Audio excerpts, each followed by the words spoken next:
Bien, bonjour à tous. Je suis ravie d'être avec vous aujourd'hui pour lancer ce premier webinaire de la Société française de gériatrie gérontologie. Vous êtes plus de 600 à vous être inscrits, donc ça risque d'être un vrai grand succès.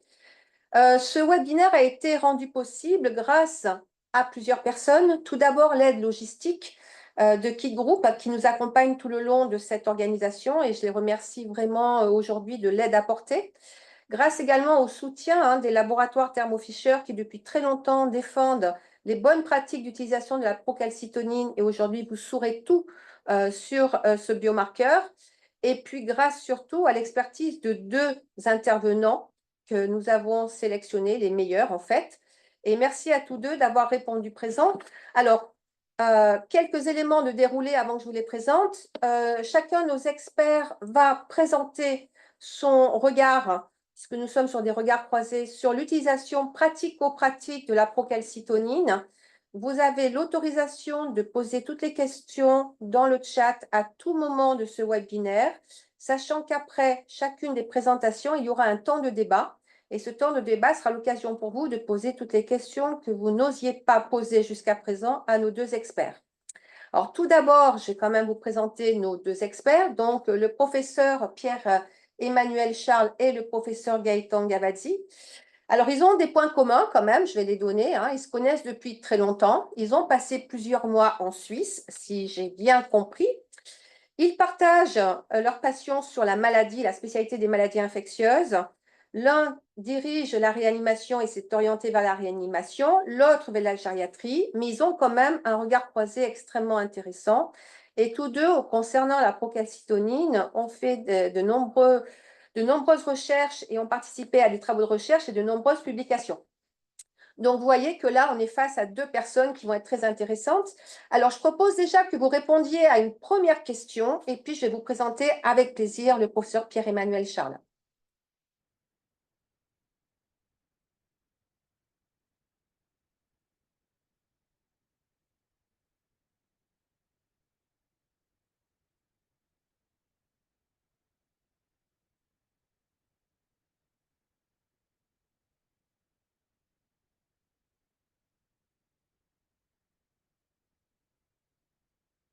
Je laisse encore quelques secondes pour les retardataires.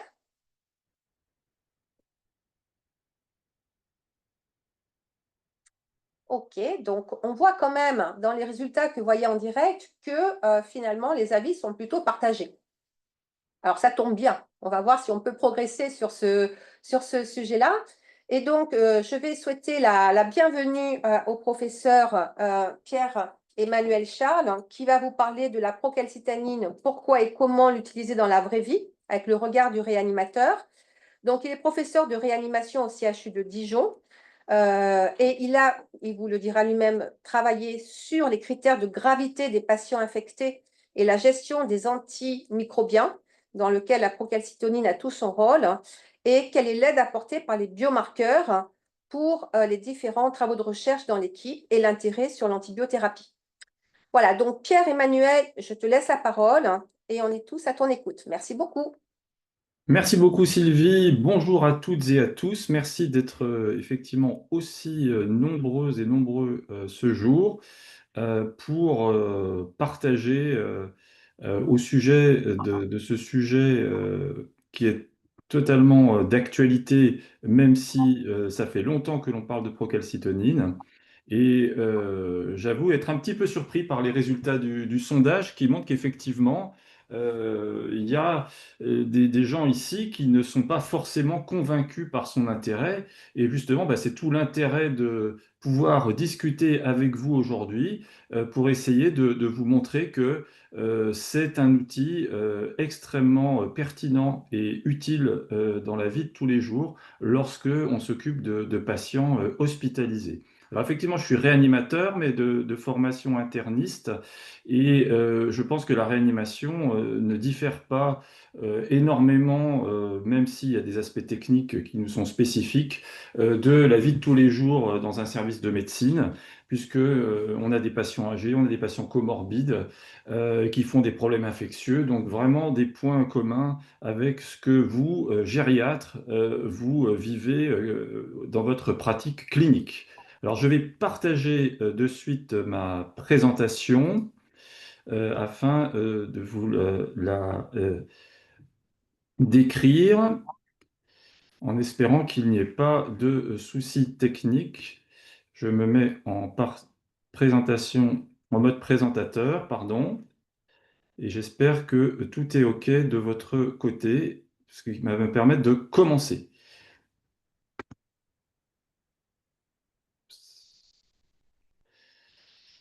Alors, voilà un petit peu comment va se structurer cette présentation. Quel est le problème? Pourquoi un biomarqueur comme la procalcitonin peut aider à le résoudre? Euh, et puis, pourquoi ne pas l'utiliser? Qu'est-ce qui pourrait nous en empêcher? Et qu'est-ce qui peut finalement nous aider à mieux l'intégrer dans notre pratique quotidienne? Alors, quels sont les problèmes? Bah, vous les connaissez, il n'y a rien de nouveau dans ce que je vais vous dire, puisque la France est un très mauvais élève, comme vous le savez, même s'il y a des progrès ces dernières années en termes de consommation d'antibiotiques. On surconsomme, alors pas qu'à l'hôpital, hein, beaucoup en ville aussi, mais on fait différemment manifestement d'autres pays qui ont le même niveau de développement économique, sans explication réelle en termes de santé publique. Et ça, c'est embêtant parce que, on le sait, l'exposition aux antibiotiques de nos patients va sélectionner des bactéries résistantes, puisque la résistance, ça existe depuis des dizaines de milliers d'années, hein. Les gènes étaient là déjà à l'ère préhistorique. Ça a été démontré hein, par des études extrêmement sérieuses, mais on sait que si on expose une pression favorable à leur émergence, eh bien ces souches résistantes vont émerger, et ça se voit y compris à l'échelle d'un hôpital, d'un service ou même d'un patient. Donc cette relation entre la consommation, l'exposition aux antibiotiques et la résistance, elle est avérée. Et je vous l'ai dit, à l'échelle même d'un patient, si on étudie sa flore, son microbiote intestinal, au fil du temps, alors c'est de la réanimation, mais c'est probablement applicable dans des secteurs conventionnels, eh bien le moindre jour d'exposition à un antibiotique large spectre, par exemple comme un carbapénem, va conduire à l'émergence de souches résistantes et qui préexistent, mais qui sont étouffés par les autres, mais qui vont émerger, prédominer si on expose. Et la notion de durée, de temporalité est extrêmement importante, puisque le moindre jour supplémentaire est un risque supplémentaire que prendra le patient. C'est le cas notamment pour Pseudomonas. Alors, si on regarde plus largement les effets délétères de l'exposition aux antibiotiques, eh bien, il faut bien sûr s'intéresser à la toxicité, et en particulier chez nos patients, les vôtres, les miens, qui sont très fragiles de ce point de vue, parce qu'ils ont d'autres médications, ils ont des comorbidités, une insuffisance rénale, etc. Eh bien, on le sait, ça a été montré là aussi dans des études assez larges, que le moindre jour supplémentaire d'antibiothérapie va augmenter le risque d'avoir des effets liés à ces molécules, et effets qui peuvent être assez graves, puisque par exemple, vous le savez, avec les bêta-lactamines comme le céfépine, nous engendrons assez facilement des encéphalopathies qui peuvent plonger les patients dans le coma. Et nous, en réanimation, on voit des malades qui viennent de services de médecine, qui ont été exposés à ces traitements et qui sont admis en réa parce qu'ils sont comateux uniquement du fait de cette iatrogénie. Donc là aussi, quelques jours suffisent, et donc abréger cette durée de traitement est dès lors un enjeu extrêmement intéressant. Alors, si on prend la devise Shadok à l'envers, c'est-à-dire que s'il n'y a pas de solution, c'est qu'il n'y a pas de problème. Là, je viens de vous donner des problèmes, donc on va trouver des solutions. Alors, les solutions, pourquoi pas un biomarqueur? Alors, je dis pourquoi pas, et d'emblée, je me tire une balle dans le pied, puisque je vous montre ce que nous disent les sociétés savantes, donc par définition, qui sont savantes, et qui sont pas un seul individu comme moi, mais une communauté scientifique. Eh bien, on vous dit, allez, arrêtez les affaires, les biomarqueurs, ça sert à rien. Vous avez de toute façon des règles à respecter. La pneumonie, c'est 7 jours, voire 5 selon la gravité, gna gna gna. Bon, l'infection urinaire, c'est 7 jours, si c'est masculin, c'est 14 jours. Bon, je ne vais pas insister là-dessus, vous connaissez ça probablement mieux que moi. En tout cas, on nous dit ça, mais Ça part du principe que tous les patients seraient les mêmes. Or, vous le savez, c'est pas possible. Chaque patient est différent. Mais on nous martèle ce message, suivez les recommandations et tout ira bien. Mais là encore, tous les mâles ne sont pas les mêmes, ils ne sont pas le même âge, le même sexe, le même poids, mais ils n'ont pas tous non plus la même réponse inflammatoire face à l'infection. Et donc, on voit mal comment on pourrait standardiser de cette manière, à mon sens en tous les cas, la durée du traitement antibiotique. Alors néanmoins, ces recommandations, tout le monde les aime, hein. Et si on fait un petit sondage des intentions des prescripteurs d'antibiotiques, on leur demande, ce sont des réanimateurs du monde entier, on leur demande combien de temps vous allez traiter, alors pneumonie communautaire. Alors là, les gens, c'est vraiment, ils ont une très très bonne note là, hein. Tout le monde pratiquement répond 5 à 7 jours. Donc là, on est pile poil dans les guidelines. Et puis alors, vous voyez, alors que les guidelines, même pour les pneumonies nosocomiales, nous disent 7 jours, eh bien là, on voit quand même qu'il y a une frange importante des prescripteurs qui, d'emblée, avant même d'avoir prescrit, se disent « je vais prescrire plus de 7 jours ». C'est quand même 40% des prescripteurs, donc c'est pas rien. Donc déjà, on voit que la vertu a ses limites. Alors, évidemment, les gens pensent à Pseudomonas et se disent « c'est plus dur à traiter, il faut traiter plus longtemps, gna gna gna gna ». Bon, ok. Qu'est-ce qui se passe vraiment dans la vraie vie? Puisque là, c'était des intentions. Qu'est-ce qui se passe, par exemple, dans un centre de long séjour? Donc, on se rapproche de la gériatrie, c'est pas du tout la réanimation. On regarde les consommations d'antibiotiques, plutôt les durées de traitement antibiotique sur une certaine période, et on se rend compte que le seul déterminant de la durée du traitement, c'est pas l'âge du malade, c'est pas la gravité du patient, le site infecté, la bactérie ou la molécule utilisée, c'est l'identité du prescripteur. Donc chacun fait en fait bien ce qu'il veut, comme il veut, et est en quelque sorte le seul souverain dans cette question de la durée de l'antibiothérapie. Donc on peut faire des recommandations, mais de là à ce qu'elles soient appliquées à la lettre, c'est un vœu pieux et c'est à mon sens une illusion. Parce que l'antibiothérapie, c'est un sujet très sensible. On est taraudé entre les deux questions. Je ne veux pas abuser, mais je ne veux pas traiter trop brièvement mon patient car il risque de rechuter. Et ce dilemme, on le vit tous les jours et ce n'est vraiment pas facile de s'en sortir. Alors, la réponse est-elle aux biomarqueurs? Je vous ai parlé de cette étude pour vous indiquer, la précédente en long séjour, que la subjectivité était majeure dans cette décision d'arrêter un traitement antibiotique. Donc, on se dit que si on mesure des choses chez le malade, ben, on va avoir une approche peut-être plus personnalisée et plus objective sur la marche à suivre. Alors, le problème, c'est qu'il y a énormément de biomarqueurs potentiellement disponibles. Alors, il faut savoir que, effectivement, quand on stimule par exemple de l'endotoxine qui va mimer une infection bactérienne, on injecte dans le sang d'un volontaire sain, eh bien, on va déclencher la libération de médiateurs de l'inflammation qui vont entraîner des symptômes, la fièvre, etc. J'insiste pas. Le TNF, l'IL1, tout ça. Bon, ok.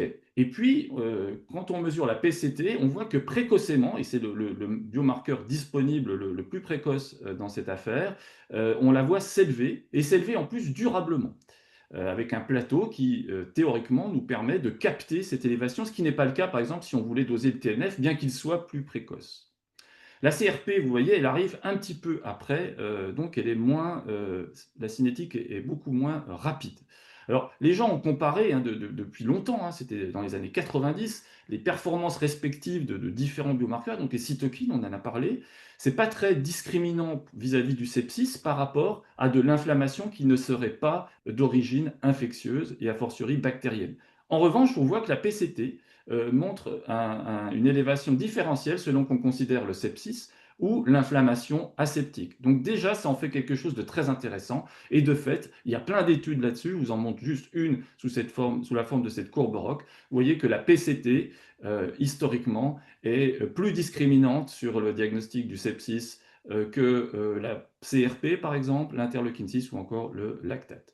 Et beaucoup plus récemment, parce qu'on a développé des outils encore plus performants avec carrément l'analyse du transcriptome dans le sang total des malades pour différencier l'inflammation septique de l'inflammation aseptique.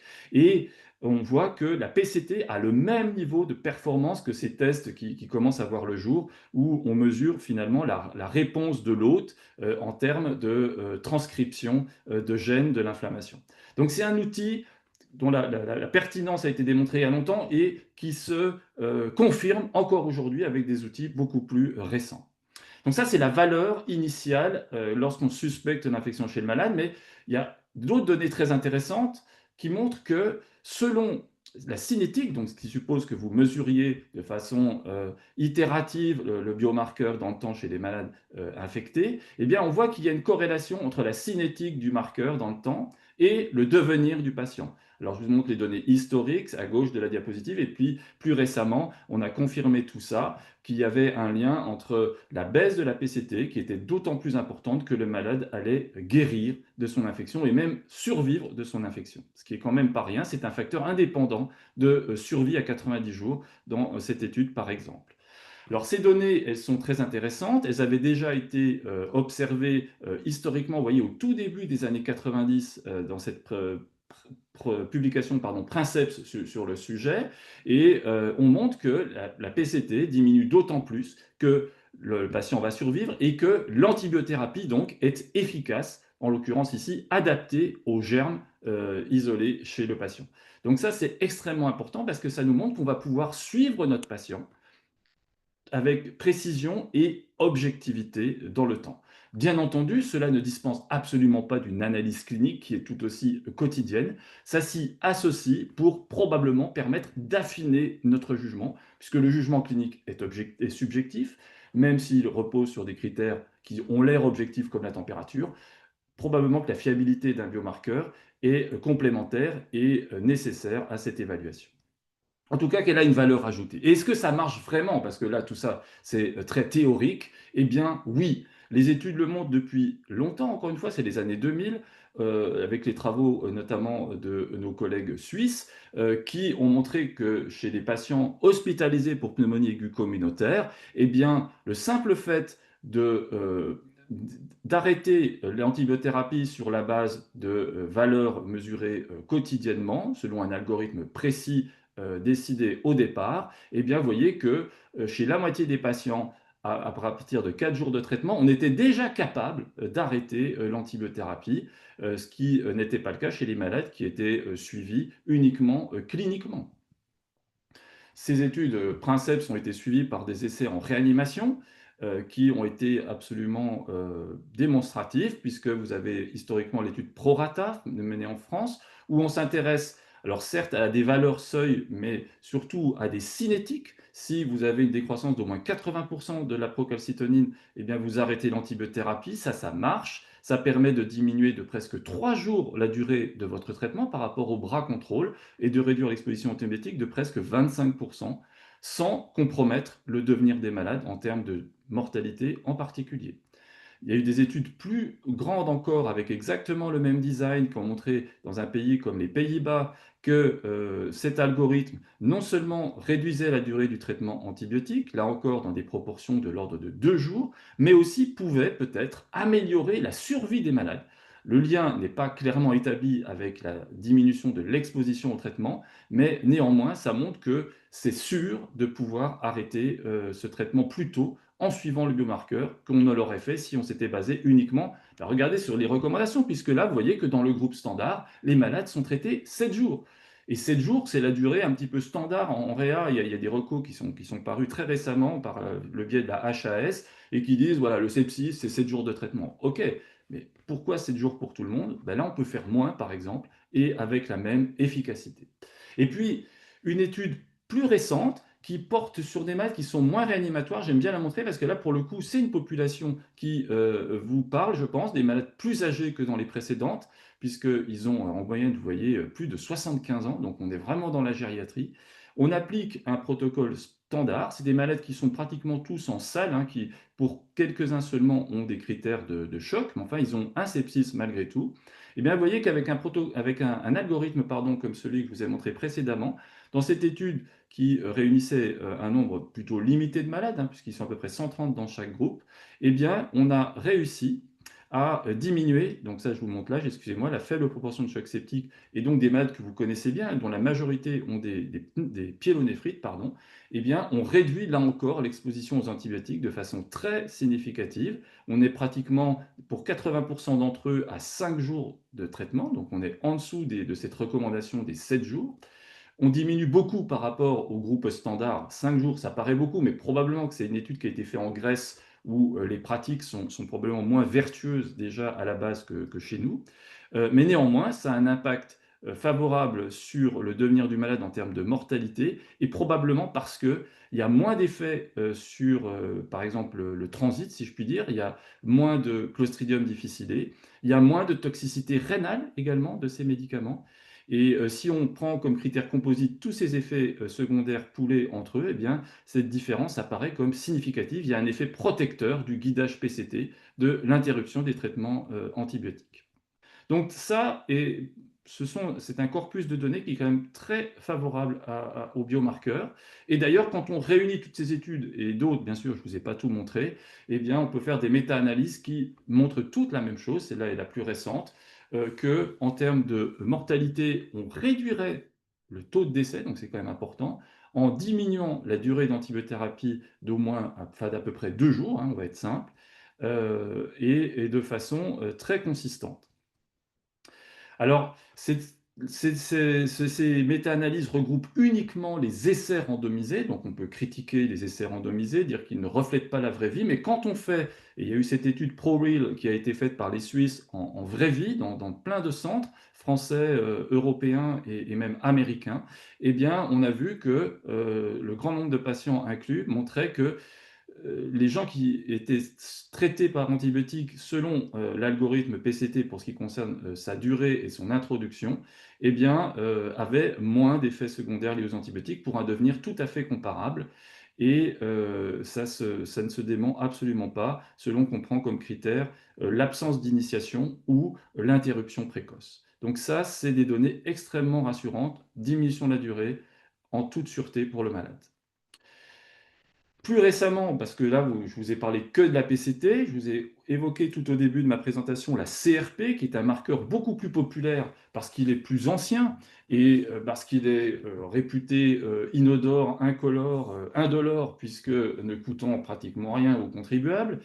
On peut voir que si on compare l'intérêt d'un protocole basé sur la PCT à celui d'un protocole utilisant la CRP pour interrompre plus tôt les antibiotiques, eh bien, on n'a aucun effet avec la CRP, mais par contre avec la PCT, c'est une étude britannique hein, qui a été publiée récemment dans le JAMA, eh bien, on a un effet, là encore, significatif sur la durée du traitement antibiotique. Vous avez en haut à droite les règles qui étaient utilisées, relativement simples, basées à la fois sur des valeurs, mais aussi sur des cinétiques. Alors pourquoi ne pas l'utiliser?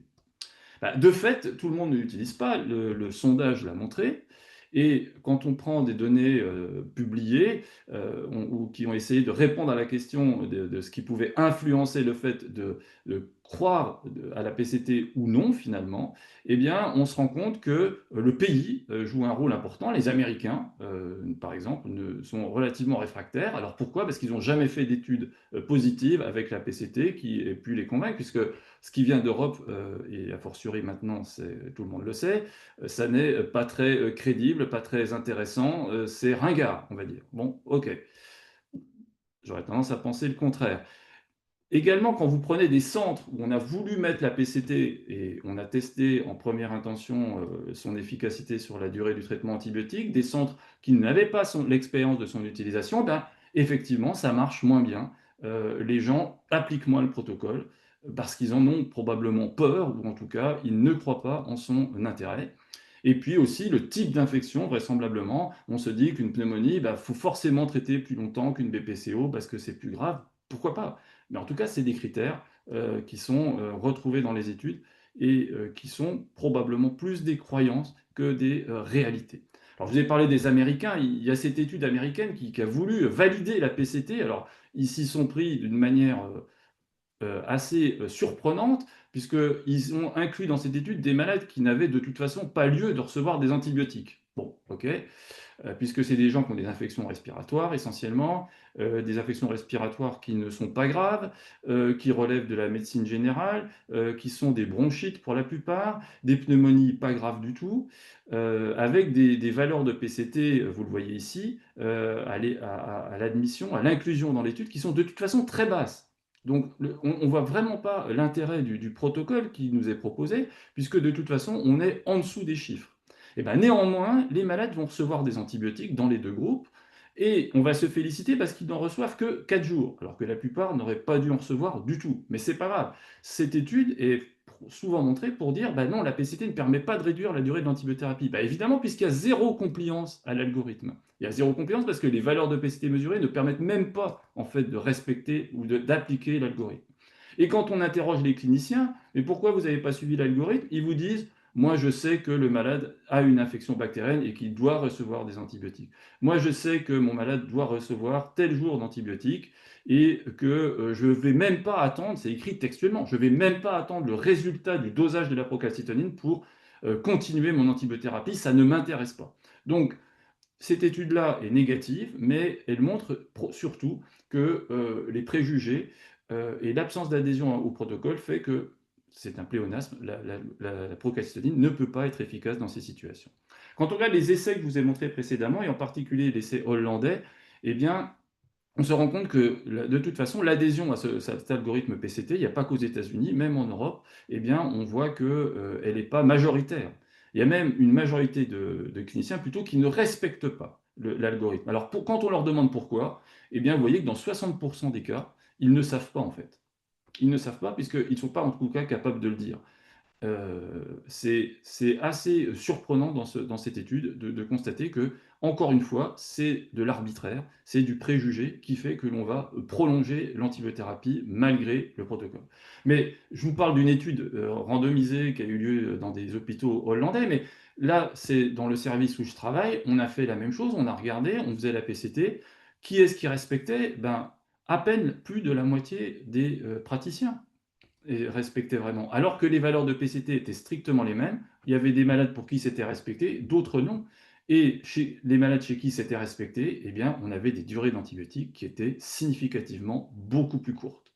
Et les gens ont probablement l'impression de respecter les guidelines, mais quand vous regardez la courbe rouge, les durées de traitement antibiotique, elles sont délirantes, puisqu'on va jusqu'à des gens qui ont, dans 20% des cas, au moins 10 jours de traitement, bon, et dans 15% des cas, au moins 15 jours de traitement.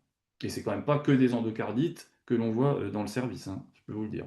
Donc, très très surprenant de voir que même chez des gens qui sont sensibilisés, qui ont l'expérience, eh bien non, on ne respecte pas toujours. Autre obstacle, et je finirai là-dessus, qui peut vous rendre rétif à l'idée de suivre la PCT et même de la doser, c'est le prix. Alors on nous dit, bah oui, ça coûte cher la PCT. Bon, ok. Alors il y a des gens qui sont intéressés quand même au coût-efficacité. Alors c'est toujours contestable, hein, ces études, je suis d'accord, mais ça serait plutôt coût-efficace que de doser la PCT, puisque ça fait quand même économiser de l'argent en termes de nombre de jours d'antibiotiques, et ça compense, et ça surcompense même le prix des dosages. Et là, on prend également en compte le nombre de jours d'hospitalisation que l'on peut gagner en dosant la PCT, puisque un traitement plus vite arrêté peut conduire à un retour à la maison, par exemple, plus rapide. Alors en conclusion, j'espère ne pas avoir trop abusé du temps. Alors j'ai mis cette formule, alors c'est peut-être vous en pensez ce que vous voulez, mais c'est vrai que dans la voiture, on utilise beaucoup le GPS pour se guider, on ne se pose plus trop de questions. En tout cas, moi, je ne m'en pose pas. C'est quand même la simplicité, mais ça n'empêche pas de regarder la route, hein. Donc, ça n'empêche pas, quand on dose la PCT, de regarder le patient, bien évidemment, mais ça peut raccourcir le trajet et donc la durée du traitement. Je pense vous avoir démontré, du moins je l'espère, que chez les malades les plus graves, c'est quelque chose de sûr, d'efficace. En tout cas, si on respecte bien sûr le protocole, sinon ça n'a pas beaucoup de sens. Ça permet de personnaliser la durée du traitement, donc d'adapter cette durée peut-être aux besoins du patient. Et c'est pour cela que le suivi de la cinétique est quelque chose d'intéressant, parce que bon, probablement que le malade, sa valeur de départ, elle va être dictée par plein de facteurs qui sont intrinsèques pour certains, et par contre, sa cinétique va vraiment témoigner de l'efficacité du traitement. Et donc, si cette cinétique est favorable, de l'arrêter plus vite, enfin, c'est pour moi quelque chose qui a beaucoup, beaucoup de sens. Maintenant, est-ce qu'on va, j'étais parti là-dessus, grâce à la PCT, régler le problème des résistances bactériennes? Bien sûr que non, en tout cas pas totalement, c'est une évidence. C'est juste une petite pierre à l'édifice. Mais en tout cas, réduire la consommation d'antibiotiques, c'est un enjeu majeur. Alors, il y a des tas d'algorithmes qui sont proposés. Là, je vous mets quelques valeurs qui sont préconisées, des valeurs de décroissance, des valeurs seuil. C'est toujours la même chose qu'on voit. On voit le 0,25, on voit le 80% de décroissance. Et on voit aussi que ces algorithmes sont d'autant plus pertinents que la probabilité, entre guillemets, préteste que le malade ait une infection bactérienne véritable est élevée. Voilà, je vous remercie pour votre attention et je suis disponible pour des questions et des discussions. Merci. Merci beaucoup, Pierre-Emmanuel, pour ce brillant exposé. On a eu beaucoup, beaucoup d'informations. Je suis sûre que les gens vont avoir envie de revenir dessus.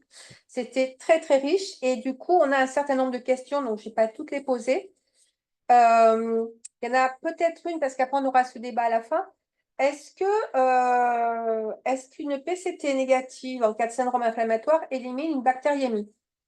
Le problème des faux positifs et des faux négatifs. Tu vas en parler après, Gaëtan? Très bien. Donc, la réponse sera tout à l'heure. Et puis, une autre question, c'est quand est-ce qu'il faut doser à quel moment et combien de fois il faut doser la PCT? Voilà. Alors pour cette question, merci beaucoup de me la poser. Réponse rapide, puisque Gaëtan a aussi des morceaux de réponse, je suis sûre, après. Mais Bien si tu sûr. veux bien, voilà. Alors, c'est vrai que dans les études initiales, les gens ont dosé la PCT tous les jours. Ce qui est très important, c'est d'avoir une valeur de base et aussi probablement une valeur de pic. La PCT s'élève assez rapidement dans l'infection bactérienne, mais pas forcément immédiatement. Donc, ça peut être intéressant d'avoir une valeur à l'admission du malade, par exemple, le jour où on suspecte l'infection. Et puis peut-être le lendemain, parce qu'on peut avoir des phénomènes d'élévation qui perdurent durant les premières 24 heures. Et ça peut permettre de saisir le pic. Ensuite, tous les jours, ça paraît excessif, peut-être au troisième jour, peut-être au cinquième jour. Et là, on pourra estimer la décroissance et le fameux, par exemple, 80% qui pourra nous aider à arrêter, parfois dès le troisième jour. Voilà. Bon, alors je provoque un peu parce que la question a été intéressante. Ça sert à quoi finalement la CRP? Alors, Non, mais voilà. la CRP, c'est très intéressant en médecine interne, dans l'exploration d'un syndrome inflammatoire au sens large. Euh, Ça s'élève dans les infections virales, indépendamment qu'elles soient virales ou bactériennes, donc ça ne permet pas de faire la différence. Mais pour ce qui concerne l'antibiothérapie, ça sera toujours moins bien que la procalcitonie dans tous les cas. Donc voilà. Je ne sais pas si j'ai bien répondu, mais Non, mais on pourra revenir, on va en Gaëtan, reparler, on en on reparlera. a tout ça ensuite, hein. Donc, c'est l'occasion de te remercier vraiment pour vraiment ce brillant exposé. On s'est tous régalés. Merci à vous. Et je vais laisser la parole donc au professeur Gaëtan Gavazzi, donc, qui est infectiologue également, médecine interne, infectiologie, qui a également, qui travaille donc au CHU de Grenoble, qui est le pilote d'un groupe de travail, j'allais dire intersociété avec la Société française de maladies infectieuses et la Société française de gériatrie gérontologie, et qui depuis très longtemps travaille sur la procalcitonine. Et donc, je pense qu'il va apporter des morceaux de réponse à toutes ces questions. Donc, Gaëtan, je te laisse la parole avec plaisir. Je suis ravie de t'accueillir sur ce webinaire.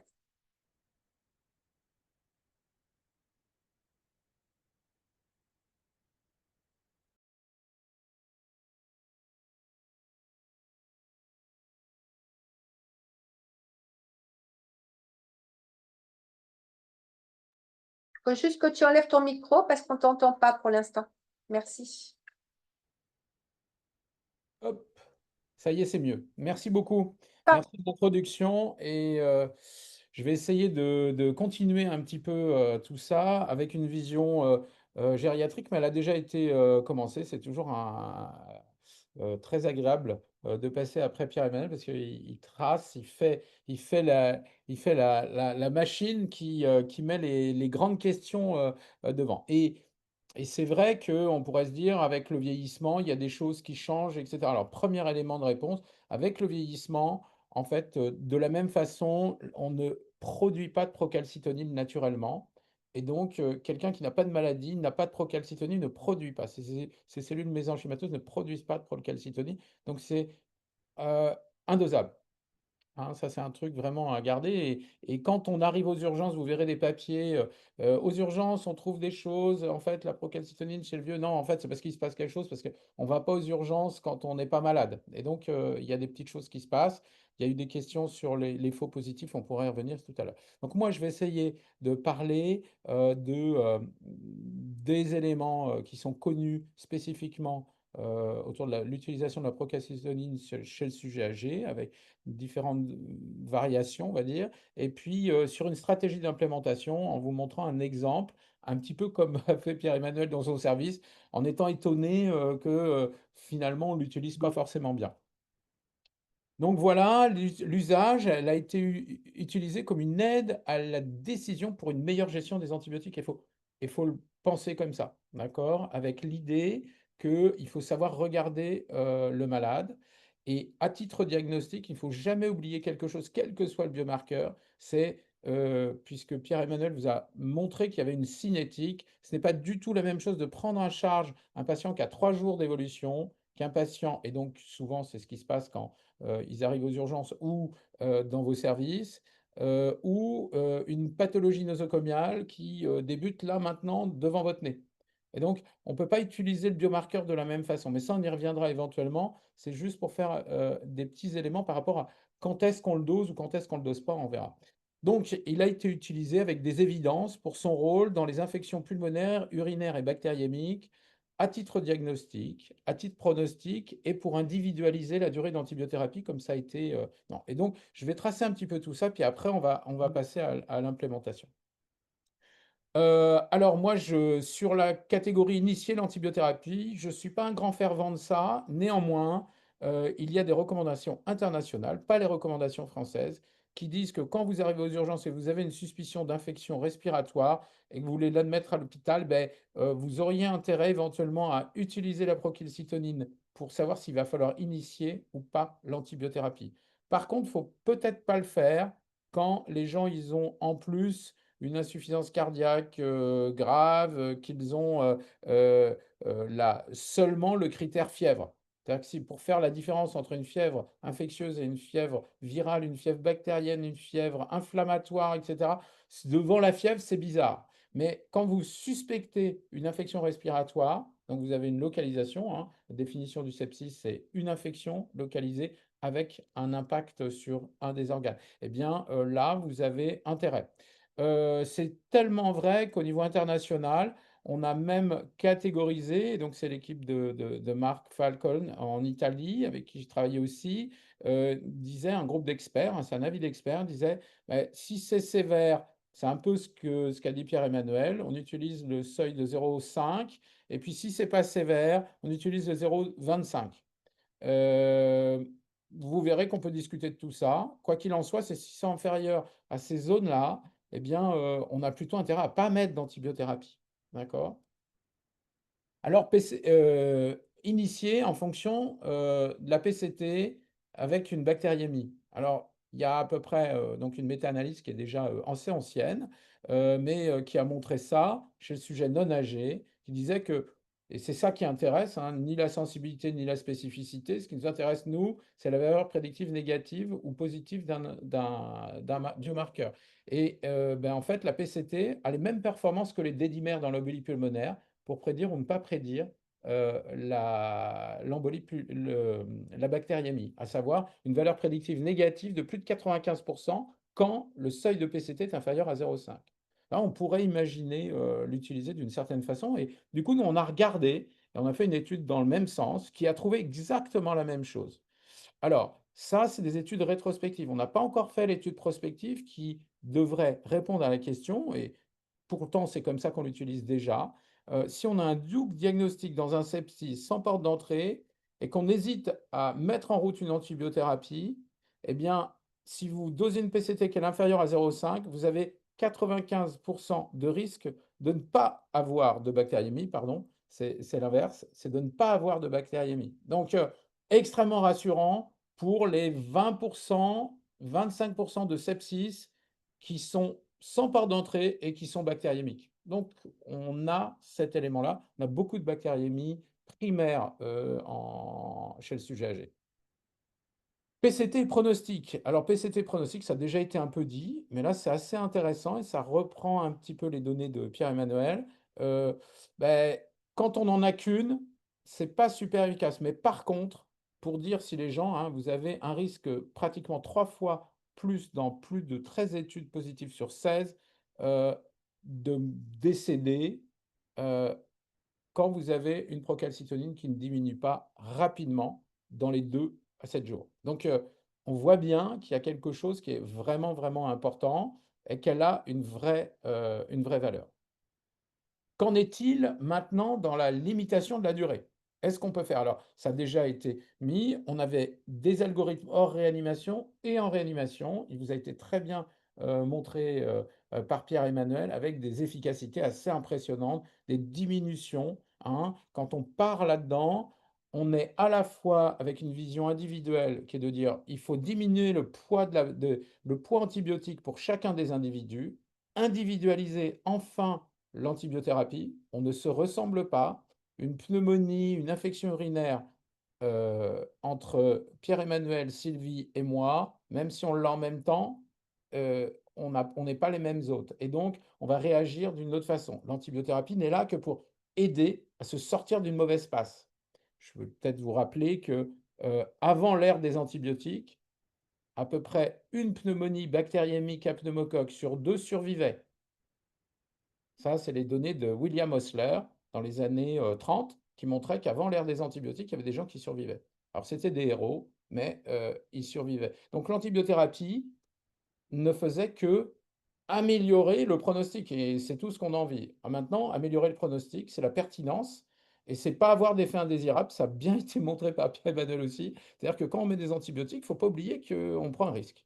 Donc là, 2 algorithmes, et en fait, on a utilisé hors réanimation un algorithme à 0,25 ou au-dessus ou en dessous de 0,25. Qu'est-ce qu'il en est? Eh bien, une grosse méta-analyse qui a été faite par des équipes suisses qui ont montré et dans lequel on a participé, et à peu près partout dans le monde, hein, 13 essais multicentriques, près de 2000 patients, près de 1500 patients de plus de 80 ans, plus de 2000 de 75 ans. Voilà les résultats. Quand on fait ça, on diminue en général de 2 jours.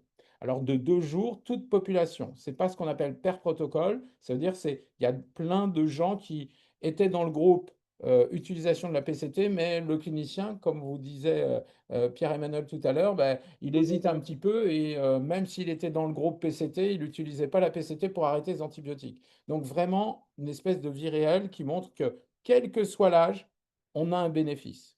Alors encore mieux, c'est si vous regardez les plus de 85 ans, on a tendance à montrer dans cette population, mais qui n'est pas énorme, hein, 1300 et quelques, que 250, 500 en tout, 250 d'un côté, 250 de l'autre, eh bien, il y a une tendance à avoir une sous-mortalité, ce qui a été démontré dans d'autres études. Donc, on a vraiment quelque chose sur l'évolution à 30 jours. Qu'est-ce qu'on a fait, nous? On a fait une étude multicentrique qui s'appelle Propage, qui est la seule étude au monde, à ma connaissance, sur la PCT spécifiquement dans la pneumonie du sujet âgé, et on avait utilisé le seuil de 0,25. Au-dessus de 0,25, poursuivez les antibiotiques, en dessous de 0,25, surtout arrêtez les antibiotiques. On avait fait des mesures sérielles tous les 2 jours pour essayer de voir si on avait le même type d'inflammation dans les 2 groupes. Qu'est-ce qu'on a trouvé? On a trouvé que entre le 4e et le 6e jour, il y avait une vraie différence, puisqu'au 6e jour, on avait plus de la moitié des gens dans le groupe PCT qui avaient diminué. Alors ça, c'est dans les années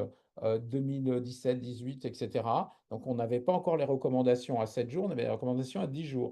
Donc vous voyez, nous, on avait réussi à diminuer d'à peu près 2 jours.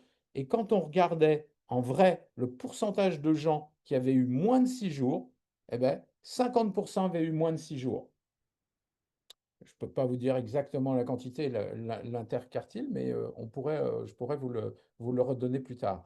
Et quand on regardait ceux qui ont vraiment utilisé, le groupe PCT qui a utilisé vraiment la PCT au moment où elle était dosée et quand elle était inférieure, on enlevait l'antibiotique, ben, on avait eu jusqu'à 7 jours. Alors, de tout ça est sorti quelque chose, et en effet, là encore, un peu comme dans la réanimation, parce qu'en réanimation, on a peur, et quand on a des sujets âgés, on a peur. Nos aînés nous font peur, ils sont trop fragiles, donc ils ont besoin de plus d'antibiotiques. On se trompe une fois sur deux, mais euh, du coup, on a la même adhésion, hein. 50% du temps, on utilise l'algorithme, et 50% du temps, enfin, la base de la peur, et merci encore Pierre-Emmanuel d'avoir dit ben, pourquoi on ne l'utilise pas? Ben oui, il y a le coût, il y a plein de choses, mais derrière, on dit c'est trop cher. Ben, il y a aussi la peur de la non-utilisation et la peur de ne pas penser la physiopathologie des infections.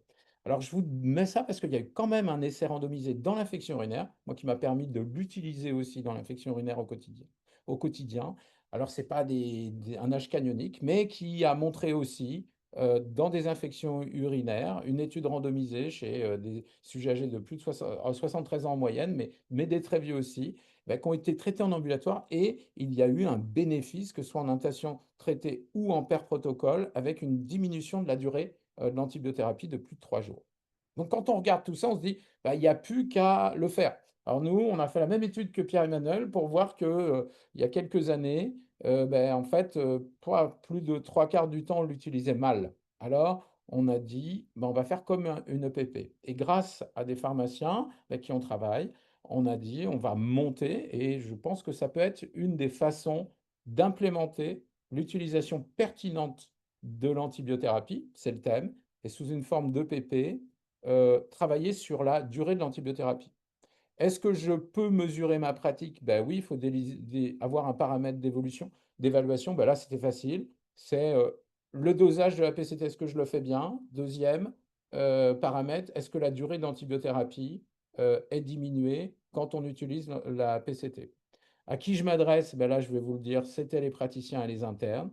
Et on avait une stratégie. La stratégie, c'est mettre en place un algorithme, mais qui était plus sur des pathologies sévères. Pourquoi? Parce que contrairement à l'étude qui a été montrée par Pierre-Emmanuel, faite aux États-Unis, où si vous avez regardé, il y avait les classes 3, 4 et 5 de Fine, qui sont les pneumonies les plus graves, mais ils étaient à peu près à 10%. Nous, on est à 85-90% de score de Fine à plus de 120, donc, enfin, classe 4 et 5. Donc, on s'est dit, on va utiliser les seuils des patients graves.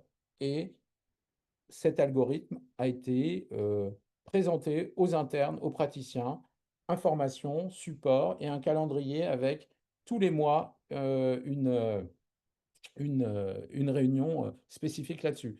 Donc de janvier 2024 à mars 2025, sur les bases de données de suivi d'antibiothérapie, dans les unités de médecine aiguë gériatrique et d'orthogériatrie, la cible, c'était les pneumonies, les infections urinaires et le sepsis. Les utilisateurs, comme je vous dis, praticiens, hospitaliers internes, les moyens, information, algorithme, une réunion mensuelle d'utilisation des antibiotiques avec un draft pendant 20 minutes. Les messages qui ont été donnés, c'est initiation antibiotique utilisée seulement si doute diagnostique, un petit peu comme dans la bactériémie. Pronostic, pas d'utilisation actuellement de dosage sérieux, mais vous verrez qu'il en existe dans mon unité. Durée d'antibiothérapie, J3 quand pas grave, J5 quand infection grave. Même si on n'a pas eu, parce que les gens arrivent des urgences, même si on n'avait pas eu de PCT initial, on disait à J3, si c'était pas grave, on fait le dosage pour voir si on peut arrêter, et à J5 quand il y a une infection grave. Le résultat, c'est sur 287 antibiothérapies, on avait 27 pour des pneumonies et 43 pour des infections urinaires. Vous voyez, je suis un des services en France où il y a le moins d'infections urinaires, c'est-à-dire qu'on a arrêté de traiter les colonisations bactériennes urinaires, mais on pourra en reparler à l'occasion. L'utilisation globale, ben, elle n'est pas extraordinaire quand même, mais elle est montée, je peux vous le dire, puisqu'elle était à 30% avant cette formation, et maintenant elle est à 75% pour les pneumonies et à 58% pour les infections urinaires. Qu'est-ce qu'on regarde? On regarde chaque trimestre comment évolue l'utilisation. Eh bien là, si vous regardez bien, on a une augmentation au fil du temps avec au dernier trimestre 2025, au premier trimestre 2025, on est à 75% d'utilisation complète, que ce soit infection urinaire ou infection pulmonaire. Donc, on s'approche, et donc l'EPP est un mécanisme continu pour améliorer les pratiques, et donc on continue comme ça et on va voir ce que ça donne. Qu'est-ce que ça donne par rapport au premier dosage, hein, la question, quand est-ce qu'on le fait? Eh bien, si on regarde trimestre 1, arrivée des internes, trimestre 2, deuxième partie de semestre, eh bien, on s'aperçoit qu'il y a une augmentation très nette des dosages entre J2 et J6. Le taux de la première PCT dosée à J4 est passé de 18% à 53%. Et donc, on voit bien que les gens ont compris qu'entre J2, J3 et J5, J6, il y a nécessité dans notre formation. Est-ce que ça se traduit par des modifications d'utilisation de l'antibiothérapie? Bien, regardez le taux en bleu d'antibiothérapie de durée de 7 jours, qui est la recommandation habituelle, diminue au fur et à mesure des trimestres. Et par contre, avec une nette diminution de la durée de la médiane d'antibiothérapie, qui est inférieure qui est aux alentours de 6 jours maintenant, et une majoration, et près de 50% des gens ont une antibiothérapie pour les pneumonies et pour les infections urinaires à peu près, donc une médiane à peu près à 5 jours. Entre 3 et 6 jours, 50% des gens. Il y a très peu de services qui peuvent dire ça actuellement, alors même que l'évaluation clinique dans la recommandation nationale sur les pneumonies communautaires hospitalisées dit qu'en fonction de l'évolution clinique, on peut arrêter en effet entre le 5e et le 7e jour ou le 3e et le 7e jour. Je vous laisse réfléchir sur ces derniers messages. Donc oui, la PCT est utile dans la stratégie d'économie de l'antibiothérapie chez le sujet âgé. La durée d'antibiothérapie guidée par la PCT réduit la durée d'exposition aux antibiotiques avec les mêmes bénéfices cliniques, tout en gardant bien à l'esprit que le biomarqueur n'est qu'un élément de la stratégie.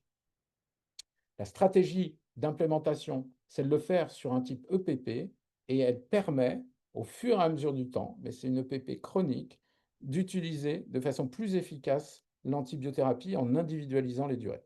Et bien sûr, de la même façon que Pierre-Emmanuel, on rentre dans les débats.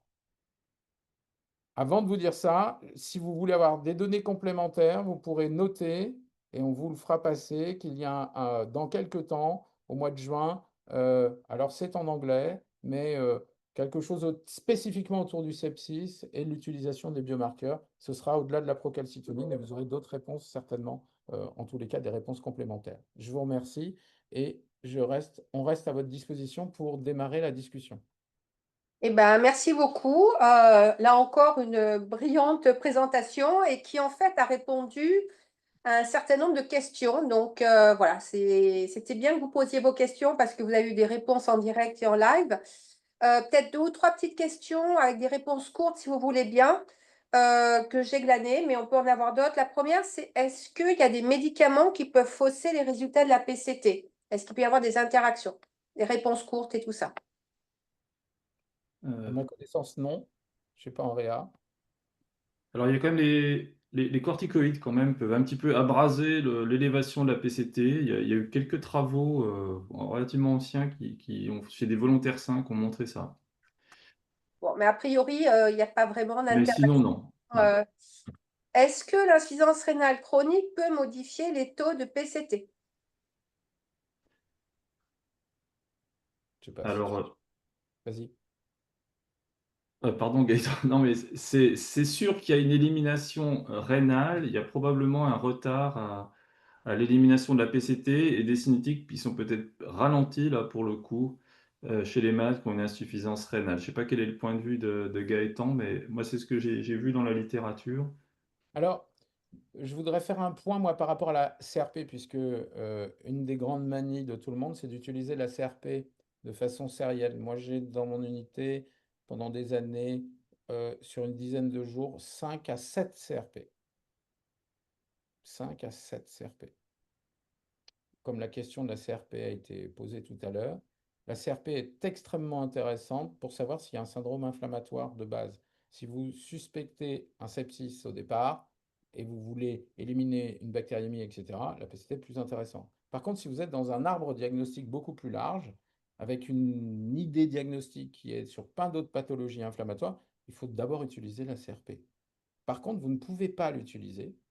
Il y a eu très très très peu. Sur la quantité d'études, il y a très très peu et elles sont toutes tous critiquables, voilà, mais il y a une centaine d'études positives de la PCT. Pour la PCT, il doit y en avoir deux ou trois sur la CRP et personne. Nous, dans les études que j'ai conduites, en tous les cas, ou à l'Europe, la CRP n'a jamais trouvé un seuil. Le seul seuil que j'ai trouvé de la CRP, c'est une CRP inférieure à 10 pour avoir, dans la même étude, la même efficacité que la PCT inférieure à 0,5. Et donc 10, vous faites tous vos patients pour regarder quand est-ce qu'ils ont, après une infection, et ça, je reviens sur l'élimination. L'élimination rénale est bien retardée au niveau de la CRP, sans compter qu'il y a une inflammation chronique qui est beaucoup plus importante avec l'immunosénescence et une difficulté à arrêter l'inflammation et qui est dont la CRP témoigne beaucoup et beaucoup moins la PCT. Donc moi, pour répondre à l'insuffisance rénale, c'est très peu de cas de PCT qui ne diminuent pas rapidement, alors que beaucoup de ces gens partent avec des CRP encore très élevés de l'unité après une infection. Alors, le temps file, hein, je suis vraiment désolée, je vais être obligée d'être type picker. Il y a une question quand même qu'on voulait vous poser à tous, que nous ont préparé nos deux experts, si vous vouliez bien répondre. Elle est gentille celle-là. Et le temps que tout le monde réponde, un peu dans le même registre, est-ce que le taux de PCT peut être modifié par l'état nutritionnel des personnes âgées, c'est-à-dire surtout cette hypoalbuminémie? La réponse est non. Voilà. Donc, il y a beaucoup de petites questions comme ça et c'est très très bien parce que ça montre qu'il y a des questionnements qu'on a et là on a les réponses en direct. J'ai une autre Alors, question. peut-être juste les faux positifs, puisqu'on parle de faux positifs. Oh, mais j'avais une dernière question et Pardon. après je te laisse au faux positif. Euh, PCT endocardite, dont on sait que l'antibiothérapie est longue. Intérêt, pas d'intérêt. Donc finalement, quelles seraient les infections? Ce serait un peu ça. Il y a eu plusieurs questions autour. Pour laquelle la PCT, pour vous, il faut y aller sans réfléchir ou pas. Voilà. En fait, ce qu'il faut bien savoir, c'est que toutes les études qu'on présente sur la PCT sont exclues systématiquement les patients immunodéprimés, les patients qui ont des infections du système nerveux central, qui ont des infections osseuses, qui ont des endocardites, bref, qui sont éligibles à une antibiothérapie prolongée ou des foyers, en tout cas, difficiles à atteindre. Personne n'a pris le risque de suivre la PCT dans ce cadre comme l'endocardite, par exemple. Donc, on reste sur les durées recommandées par les guidelines. Ok. Donc, Je je suis voulais parler. complètement en ligne avec ça depuis le départ. C'est comme ça. Il y a eu des tentatives dans les infections de liquide d'acide, etc. Chez des gens très chroniques. Et comme ce sont des infections chroniques, dès qu'on rentre dans des choses où, alors on ne le dit pas, mais dans les bactéries intracellulaires, c'est pas, on n'a pas d'intérêt, hein. La brucellose, tout ça, on n'a pas trop d'intérêt. Tuberculose, on n'a pas trop d'intérêt non plus. Donc il y a le côté localisation et localisation cellulaire de la maladie infectieuse qui fait qu'on n'a pas d'intérêt. Là, on est dans des grands crushs en fait, hein, avec des éléments autour de la bactériémie en fait, hein. C'est ça le cœur central de la gravité au départ. Ok. Alors, parce que on va être bientôt sur la fin, tu parlais d'implémentation avec l'exemple que tu nous as montré au sein hein, du service à Grenoble. Finalement, est-ce que tu pourrais nous en dire quelques mots pour tous, pas pour tous, dans quel contexte? Ah, pardon, j'ai une question, c'est est-ce que la PCT est accessible en ambulatoire? Et c'est une question qui revient souvent pour les personnes qui sont en EHPAD ou pour laquelle l'accès à des bilans biologiques est parfois compliqué. Peut-être un petit mot là-dessus avant de finir avec l'implémentation. Oui, oui, elle est bien sûr. Les laboratoires la font. Voilà, on a des. Depuis une dizaine d'années, on cherche un peu d'argent pour implémenter une étude en EHPAD qui ferait une grande, grande économie. Vient d'être publiée l'enquête nationale de prévalence de la consommation antibiotique dans les EHPAD qui montre qu'il y a de l'amélioration, mais ça reste très, très, très, très compliqué. Il y a beaucoup de durées antibiotiques. Un tiers ont des durées antibiotiques très longues, un tiers ont encore des antibiothérapies sans prélèvement. Enfin, il y a une problématique spécifique. Et partout où il y a peu de personnes et où on n'a pas de temps pour, je dirais, évaluer vraiment vite, bien et tous les jours un patient, parce qu'à l'hôpital c'est facile, hein, mais même cliniquement on peut discuter, parce que nos patients ils ont des décompensations cardiaques, hein, si on revient sur les recommandations de la SPILF, d'arrêter l'antibiothérapie précocement chez des gens qui n'ont plus de signes cliniques, bah, les nôtres, à J4, J5, ils ont souvent des signes cliniques. Donc moi, on arrête des antibiothérapies chez des gens qui ont encore de l'oxygène. Mais ils ont de l'oxygène parce qu'ils sont encore un petit peu en insuffisance cardiaque et non pas parce que ils ont. Et la PCT nous aide bien là-dedans. D'accord? Et ça, on pourrait bien l'imaginer aussi en EHPAD, là où on passe tous les 3, 4, 5, 6 jours, bien, de loin guidé par la PCT. Le patient ne s'est pas aggravé, le patient s'est un peu amélioré, il n'a plus la fièvre, on a des signes d'efficacité qui sont encore imparfaits, cliniques, mais qui sont là. On a une PCT qui est basse, on arrête. Merci beaucoup. Donc, on va finir par justement un petit peu le point sur l'implémentation, sachant qu'il y a moyen de pouvoir travailler avec toi, hein. C'était la question un petit peu la dernière, savoir si vous étiez intéressé par, Puis avec Pierre-Emmanuel aussi, parce que je par pense ce que sujet, voilà, à tous les ce deux. sera bien. Peut-être que Deux vous avez visions l'un et mieux l'autre qu'une. envie de, voilà, de donner quelques mots de fin, sachant que pour nos auditeurs, il y en a qui risquent d'être obligés de nous quitter. Je pense que on va probablement vous demander un indice de satisfaction qui sera important, hein, pour qu'on puisse, nous, s'améliorer et faire encore mieux la prochaine fois, même si je crois qu'on a été vraiment bien nourris pour notre déjeuner aujourd'hui. Voilà, donc je vous laisse un petit peu les mots de la fin l'un et l'autre. Voilà, la parole est pour vous dans les quelques minutes qui restent. Oui, moi, ce que je voulais dire, c'est que on, on est de toute façon dans un mouvement de diminution des durées d'antibiothérapie. Et c'est vrai qu'il y a deux approches.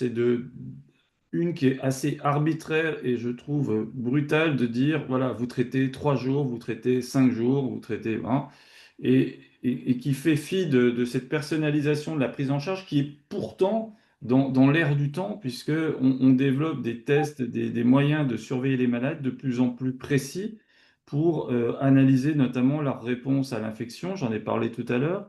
Et je trouve que ces deux approches sont contradictoires et que ce qui est dans l'air du temps, c'est quand même si ça a un coût, c'est vrai, mais c'est quand même cette médecine de précision. Et donc, on a des outils et les utiliser me paraît quand même une démarche plus pertinente plutôt que de se dire que on voit les malades, on sait analyser les situations parce qu'on a l'expérience, parce que la clinique, parce que ceci, parce que cela. Évidemment que c'est la base du métier, mais il faut aussi admettre que les pratiques changent et qu'on a des nouveaux outils pour les améliorer. Voilà. Merci. Alors j'aurais fait la même conclusion, donc je vais être obligé de compléter. Mais en fait, ce qui est marrant, c'est que c'est partout, même dans les maladies graves comme les cancers, qu'on individualise les traitements. Sur la base d'une génomique, sur la base de quelque chose. Et ils sont partis dans le cancer sur la relation hôte-cancer. Alors moi, j'aimerais qu'on revienne à la relation hôte-pathogène, comme j'ai bien aimé le dire, hein. Il faut que vous ayez en tête que les antibiotiques ne sont là que pour aider les gens et non pas les guérir. Voilà, il faut rester humble. Et donc, ben, je dirais même que si j'ai 3 pneumonies dans ma vie, il est probable que j'aurai 3 durées d'antibiothérapie différentes parce que je ne serai pas immunologiquement le même à n'importe quel moment. Et c'est pas parce que je serai plus vieux que j'aurai une réaction, j'ai plus de chances d'avoir une réaction plus lente, moins bonne, etc. Mais ça ne veut pas dire que, voilà, on a des moments, hein, il y a des gens qui font du zona à 40 ans, et bien c'est parce qu'il y a un désordre immunitaire. Donc, je dirais, n'ayez pas peur d'essayer, et plus on essaye, plus on apprend. Moi, ça fait plus de 20 ans que j'utilise, mais ça n'a pas été comme ça tout le temps, et je pense que Pierre-Emmanuel peut dire la même chose, c'est qu'on a essayé, et ce que je trouve intéressant dans la démarche EPP, c'est qu'on s'approprie au fur et à mesure les choses tout en surveillant ce qu'on fait. Et donc, on se rassure dans les choses. Maintenant, voilà, ouvert avec Pierre-Emmanuel, on est ouvert à vous aider, à participer à des implémentations si toutefois vous avez. Et répondre aux dernières questions par mail aussi avec plaisir sur ces histoires de faux positifs qui sont finalement très peu. Voilà, c'était un peu long, excuse-moi. Bah, écoutez, alors le mot de la fin, c'est qu'on va vous libérer, chacun a des choses à faire. Moi, j'ai été ravie de vous revoir à cette occasion. J'ai presque envie qu'on recommence demain le même, hein, parce qu'en fait, vous avez apporté énormément de choses très simples et pratico-pratiques. Et je pense que maintenant, nous tous, la PCT, on sait mieux comment l'utiliser et quoi en faire. Et donc, c'est les antibiotiques, mais pas que. Si j'ai bien compris, c'est un outil qui est très vieux, qui a déjà fait la preuve de son intérêt. Et il est temps que le doigt mouillé soit peut-être un peu plus professionnel avec de la PCT autour. Voilà, si j'ai bien compris. En tout cas, ravi, à très bientôt à tous les deux. Merci à tous. Et puis, on arrête le partage et on se dit au revoir. Merci beaucoup. Merci beaucoup. Au À revoir. bientôt. Au Au Au revoir. revoir. revoir. Au revoir.